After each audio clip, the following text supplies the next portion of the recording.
Selamat pagi seluruh peserta didik kelas 8 SMP Masai Kudus. Bertemu kembali dalam pelajaran IPS bersama dengan Bu Eli. Nah, untuk minggu ini kita masuk ke bab 2 dan kita menggunakan buku penunjang dari Kementerian Pendidikan dan Kebudayaan. Nah, nanti bisa kalian siapkan untuk bahan penunjang dalam pembahasan materi hari ini. Nah, untuk minggu lalu kita sudah melaksanakan penilaian harian pertama dan kalian juga sudah menerima nilainya. Ibu ucapkan selamat bagi kalian yang nilainya sudah di atas KKM, bahkan yang nilainya sudah maksimal. Pertahankan itu, dan anak-anak yang masih di bawah KKM, terus semangat ya belajarnya, jangan patah semangat. Terus tingkatkan kedisiplinan dan kerajinan kalian sehingga nanti ke depannya nilainya semakin baik lagi. Nah, kita akan bahas materi pada hari ini di bab 2, yaitu tentang pengaruh interaksi sosial terhadap kehidupan sosial dan kebangsaan. Nah, tujuan pembelajarannya yang pertama, setelah mempelajari bab ini, kalian diharapkan dapat menjelaskan pengertian mobilitas sosial. Yang kedua, kalian juga diharapkan nantinya dapat menjelaskan bentuk-bentuk mobilitas sosial. Yang ketiga, kalian diharapkan dapat menyebutkan faktor pendorong mobilitas sosial. Dan yang keempat, kalian dapat menyebutkan faktor penghambat dari mobilitas sosial tersebut. Dan yang terakhir, kalian dapat menjelaskan dampak dari mobilitas sosial. Nah, kita akan bahas satu persatu ya materi untuk hari ini. Nah, kalian simak gambar berikut. Mungkin kalian pernah ya mendengar berita ini. Ini adalah berita yang disiarkan di TV atau bahkan di koran ada ya. Itu tentang anak tukang becak yang kuliah S3 ke Inggris. Jadi orang tuanya hanya sebagai tukang becak, tetapi dia mampu untuk menyekolahkan anaknya, sehingga derajat sosialnya meningkat. Nah, lalu gambar yang kedua, ini juga berita ya. Di sini ini tentang seorang dulu orang yang sangat sukses ya. Tapi akhirnya dia bangkrut dan mendirikan sebuah kafe seperti itu ya. Nah, sehingga kehidupannya pun mengalami perubahan. Lalu ini adalah contoh gambar seorang kepala sekolah. Jadi kepala sekolah yang berhasil atau sukses dalam memimpin di sebuah sekolah. Nah, dari gambar ini itu kita bisa lihat bahwa kehidupan manusia itu kadang di atas, kadang di bawah, bahkan yang sudah di atas bisa ke bawah, yang ke bawah bisa naik ke atas. Nah, perubahan dari status sosial atau kondisi masyarakat ini yang akan kita pelajari pada hari ini. Nah, gambar-gambar tadi itu adalah salah satu contoh dari mobilitas sosial.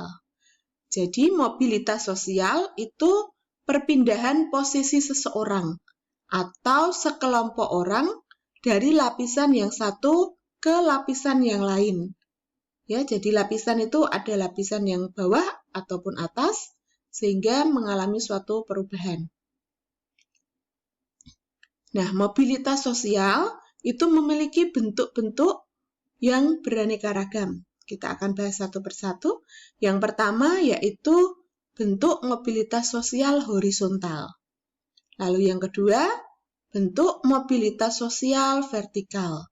Nah, mobilitas sosial vertikal ini dibagi lagi menjadi mobilitas sosial vertikal atas dan mobilitas sosial vertikal bawah. Nah, dari keterangan tersebut, kita kembali ke contoh tadi ya yang di depan. Ini adalah contoh kepala sekolah. Dia adalah kepala sekolah di salah satu sekolah. Dan ini adalah contoh juga seorang penyiar berita ya, kita nggak asing lagi, Putra Nababan, itu juga penyiar berita di RCTI, maupun penyiar berita di Metro TV. Jadi dia pekerjaannya sama, hanya berbeda tempat. Kepala sekolah pun ini sama, dia sama-sama kepala sekolah ya. Contohnya ini misalkan kepala sekolah di SMP Masehi misalkan. Nah, karena dia menjadi kepala sekolah yang sangat berprestasi, sehingga dia dipindah tempatkan di suatu sekolah lain yang sangat dipercaya, tetapi posisinya sama-sama kepala sekolah. Ini juga sama, seorang penyiar berita, sama-sama penyiar berita, tetapi hanya berbeda tempat saja. Nah, contoh ini adalah contoh dari mobilitas sosial horizontal. Jadi perpindahan lapisan yang masih dalam satu tingkat, masih sama, kedudukannya masih sama. Jadi kalau disimpulkan itu pengertiannya perpindahan status seseorang atau sekelompok orang dalam lapisan sosial yang sama. Jadi lapisan sosialnya masih sama, misalkan contoh jabatannya kepala sekolah, masih kepala sekolah, hanya berbeda tempat saja, seperti itu. Lalu bentuk yang kedua itu mobilitas sosial vertikal. Tadi vertikal ada atas dan bawah. Kita akan bahas satu, yaitu vertikal ke atas dulu. Nah, contoh dari vertikal ke atas yaitu tadi ya, anak tukang becak. Jadi dia dari lapisan sosial bawah, dia naik. Yaitu dengan menyekolahkan anaknya tentunya dia meningkatkan lapisan sosial itu. Jadi golongan masyarakatnya semakin meningkat. Nah, itu namanya vertikal ke atas.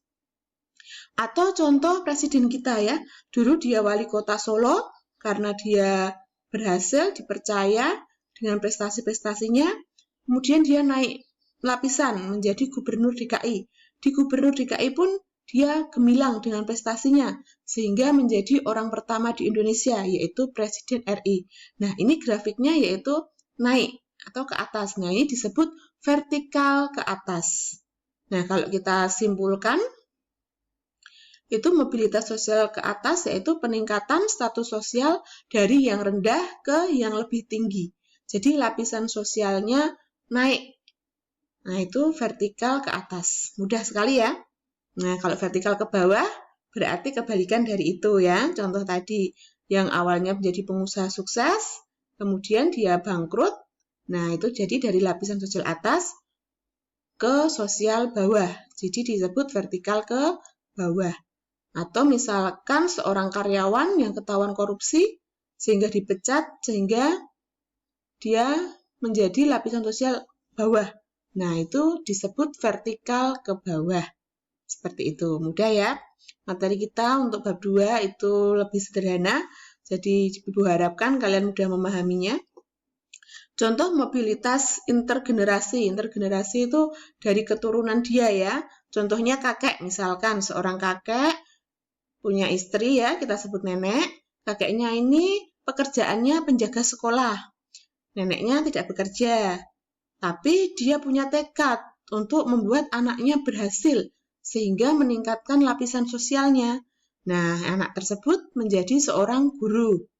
Nah, seorang guru pun, dia pun punya tekad juga bahwa nanti anaknya akan menjadi lebih baik dari dia, sehingga anaknya pun menjadi seorang menteri negara. Jadi lapisan sosialnya semakin meningkat. Ada perubahan sosial yang semakin lebih baik. Nah, ini namanya mobilitas naik. Atau tadi ya, vertikal ke atas. Lalu contoh yang kedua, seorang kakek dulunya jenderal TNI. Nah, karena suatu sebab ya, sehingga anaknya hanya menjadi pengusaha biasa. Nah, lalu cucunya atau anak dari anaknya tersebut hanya menjadi seorang sopir. Nah, jadi ini lapisan sosialnya dia turun.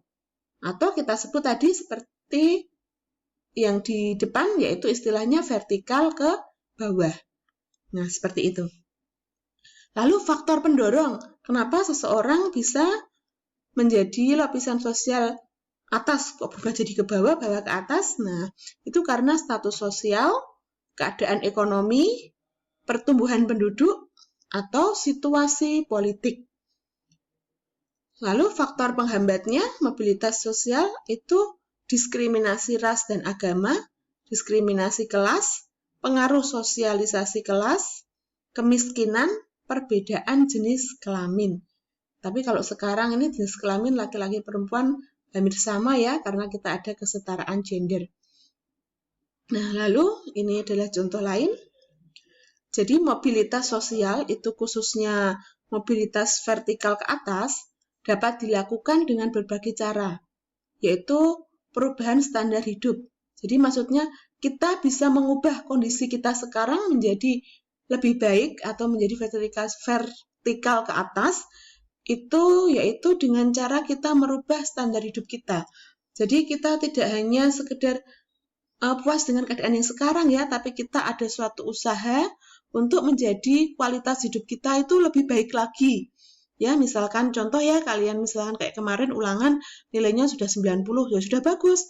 Tetapi jangan puas sampai di situ. Tingkatkan lagi menjadi 100 begitu.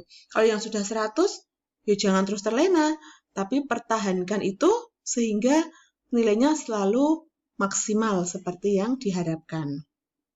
Lalu perubahan tempat tinggal. Jadi situasi di sekitar itu juga mempengaruhi kita. Nah, sehingga kita pun harus jeli-jeli ya terhadap lingkungan sekitar kita, jangan sampai kita terpengaruh dengan hal yang negatif yang ada di sekitar kita. Tetapi kita bisa menjadi diri kita ini pengaruh untuk orang lain, seperti itu. Lalu perubahan tingkah laku. Jadi yang dulunya pemalas, masih belajarnya agak kurang, tetapi dia memiliki semangat yang tinggi. Nah, sehingga semangat belajarnya ini meningkat. Nah, ini juga salah satu contoh tingkah laku, perubahan tingkah laku. Jadi, yang menyebabkan perubahan status sosial itu faktor utamanya itu ada dalam diri kita sendiri. Kalau kita bisa memotivasi diri kita dan kita ada kemauan untuk berubah, pasti itu akan terjadi. Dan tentunya dengan seizin Tuhan ya, tidak lupa. Lalu juga pernikahan itu juga mempengaruhi ya. Lalu bergabung dengan organisasi tertentu. Jadi kalau kalian sudah melihat bakat kalian, nanti kalau sudah dewasa, nah itu dapat bergabung sesuai dengan bakat kalian di suatu organisasi, sehingga itu dapat semakin menggali potensi kalian. Nah, seperti itu. Lalu saluran mobilitas sosial itu ada dalam angkatan bersenjata, lembaga keagamaan, lembaga pendidikan, organisasi politik, organisasi ekonomi, organisasi keahlian, dan saluran perkawinan. Seperti itu ya. Nah, mobilitas sosial itu juga memiliki dampak positif dan dampak negatif. Nah, dampak positifnya berarti kita mau berusaha untuk maju ya. Kalau ingin perubahan sosial dalam diri kita terjadi, berarti kita juga harus ada usaha untuk menjadi lebih baik lagi. Kalau kita tidak ada usaha, orang lain yang selalu memotivasi itu percuma. Jadi faktor utamanya ada dalam diri kita sendiri. Terus yang kedua, mempercepat perubahan sosial. Jadi kita gerak cepat ya, tidak klemat-klemat gitu ya istilahnya ya, tapi kita selalu berusaha untuk tidak tertinggal gitu loh. Selalu berusaha menjadi lebih baik lagi dengan usaha yang baik seperti itu. Kalau dampak negatifnya, menimbulkan kecemasan dan ketegangan. Jadi kadang kita cemas, aduh ternyata aku begini, begitu, seperti itu ya. Kerenggangan hubungan, menimbulkan pertentangan, konflik antar kelas, kelompok maupun antar generasi. Nah, itu dampak-dampak negatif. Tapi sekali lagi, kita sebagai manusia diberi akhlak Tuhan dengan baik, pastinya kita pun berusaha untuk mengontrol hal-hal negatif ini, sehingga tidak menimbulkan hal-hal yang tidak diinginkan. Nah, tugas untuk pertemuan hari ini kalian dapat melihat di buku Kemendikbud halaman 83 yang berjudul Aktivitas Individu. Kalian kerjakan di buku latihan IPS. Jika sudah selesai, dapat difoto, lalu dikirimkan ke Google Classroom paling lambat hari ini, tanggal 6 November 2020, pukul 15.00. Ibu tunggu ya. Selamat belajar dan Tuhan memberkati.